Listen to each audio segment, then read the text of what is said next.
Jeannot et j'ai un frère jumeau, Pierrot. J'ai dû arriver fin 46, début 47 à Marquin. À ce moment, je venais de près de Paris. Il y avait une colonie de Raff Schneerson. Donc j'ai des mauvais souvenirs, des frères Birkekring Knackes. J'ai reçu des coups là-bas. C'est vraiment le Yiddish d'enfer. Je me souviens que le Raff Schneerson est venu la première fois après la guerre pour un mariage là-bas dans cette colonie. Mais après ça, je suis rentré. On n'est pas resté longtemps et on est venu à Marquin. Et là, j'étais dans le groupe de Charlie et tous les autres. Une chose, je peux dire, c'est les meilleurs souvenirs que j'ai de ma petite enfance.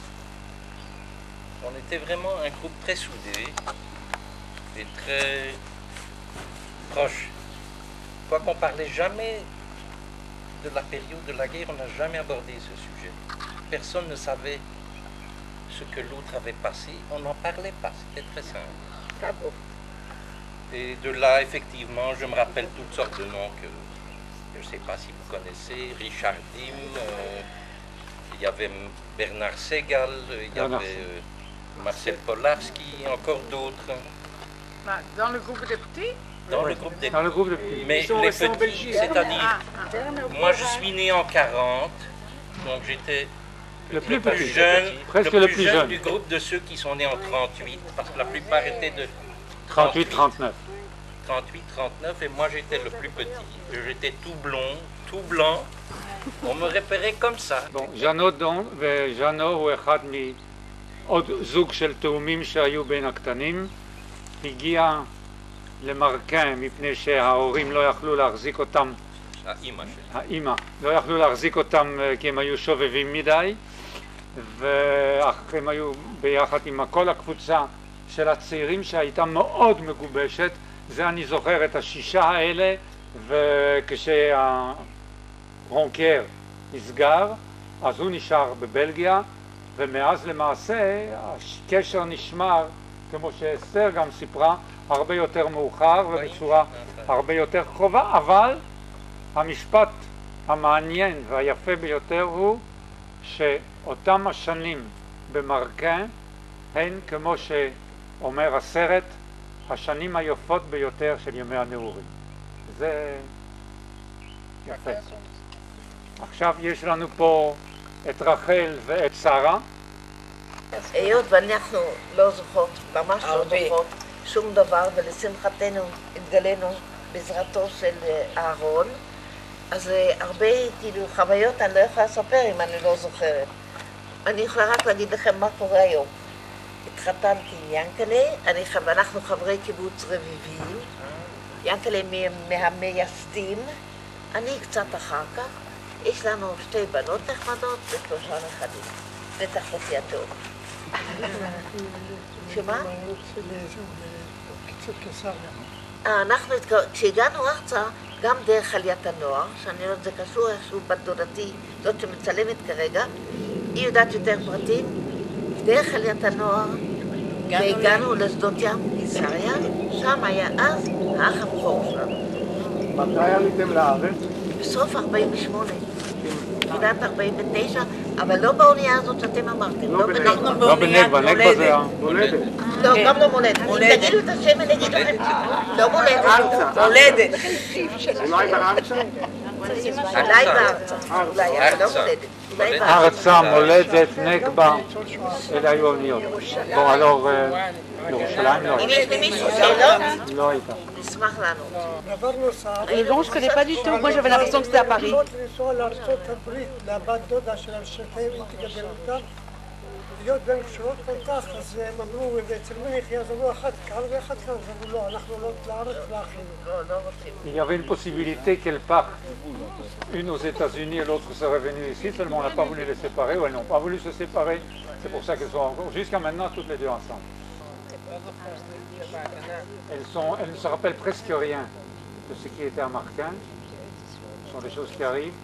Mais pour dire ce qui se passe maintenant, donc, Sarah habite à Revivim, dont son mari Yaakov est un des fondateurs. 2 filles, quelques petits-enfants. Rachel habite près de Ramat Gan. Et c'est tout ce qu'ils peuvent encore ajouter. Ce qui est pourtant, oui, intéressant, c'est qu'elles sont également venues en Israël par l'intermédiaire de l'Aliyat HaNoav, mais à une date différente. Et elles sont d'abord passées par Sdot Yam, un kibbutz qui se trouve près de Césarée, où ils avaient un frère aîné. C'est le frère aîné qui les a fait venir en Israël d'ailleurs. אהרון, היה גם כן ניצול שואה שהוא עלה לפני כן והגיע לזה.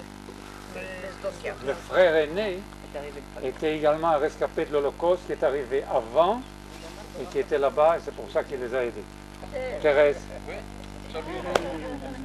אתה יודע כמה שנים אני לא שמעתי שמישהו קורא לי תראה. ואני אף פעם לא שמעתי. מותר להגיד תרצה. זה לא השם שלה. מה השם אם ככה בעברית? עופרה? שם יהודי, כן. טובה. תרז, הייתי מחליף לתרזה. תרזה. באמריקה זה לא מקובל. תבקשי ממנה לדבר בצרפתית, אני רוצה לשמוע. J'ai déjà oublié tout mon français. סליחה, אנחנו נעשה פסק זמן, סליחה למי שעוד לא דיבר, כי הילדה לוחצת שהאוכל לא יתקרר, לא יתחמם. בבקשה להתכבד, ואנחנו נשב בחזרה ונגמור בשביל להכיר קצת יותר. תרגם לצרפתית מה שאמרת. On fait une interruption culinaire, parce qu'autrement Hilda va me battre, et c'est absolument à ce qu'on termine ce qu'il y a ici.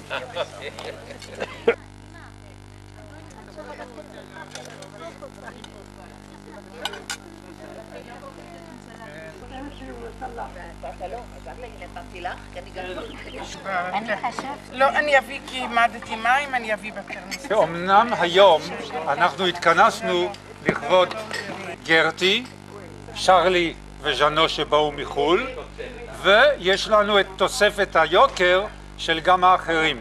יש עוד תוספת יוקר שאסור לשכוח, היום יש לרג'ין יום הולדת. מזל טוב, מזל טוב. שני האחים שלי שהיו יותר מבוגרים, עם אברהם גרשט, מי שזוכר, והאח שלו נדמה לי. מנדל. והיה עוד מישהו שאני לא זוכר את שמו. אני יודע שהרבה זמן ברברנו אותו ברוסל, עד שהם ידעו איך לצאת, להגיע לנסוע למרקה. בסוף הגענו, באו הרבה לקבל את פנינו, וראינו אז זה עם המדרגות, פעם ראשונה, הכל.